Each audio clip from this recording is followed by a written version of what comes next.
video plant update ng Gorangs kasi nangihingi na sila ng update. Ayan po yung talong nyo. Nagpunggok yung ano niya, yung bunga niya. Yan. Tapos dito may tumubong kalabasa. Yan, light.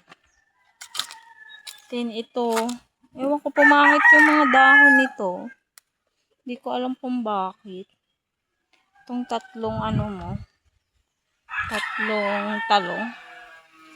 Tapos itong dalawa, maliit pa din ito, kahit maliit may bunga na siya.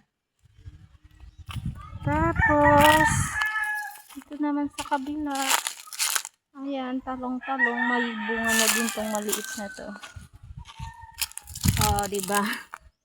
Kahit maliit may bunga na. Tapos yung kamatis ko natutuyo. Hindi ko alam kung bakit, dinidiligan ko naman siya.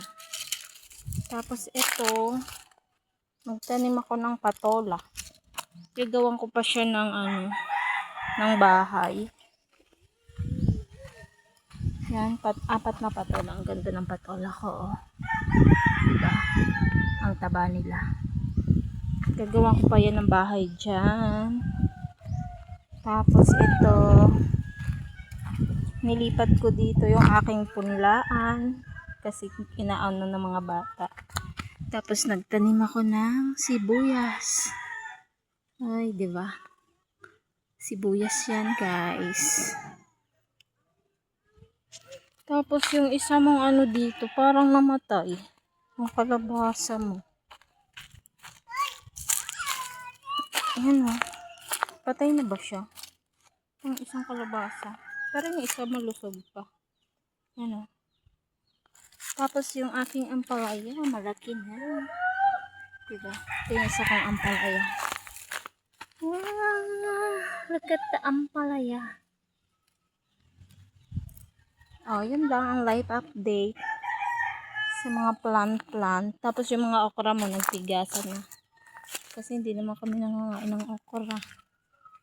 Yun, oh, puro okra. Ito pa okra pa more. Okra. Ito hindi na namumunga, ma. Hindi ko alam kung bakit hindi namumunga yung isang nabubulok yung kanyang ito, ayan, dinidiligan ko naman siya pero nabubulok yung niya. Tapos dito sa kabila yung pa din, hindi ko na dinidiligan yung mga pechay kasi mga sira na yung dahon. Pero itong onion spring, matataba na. Yan lang. Bye bye.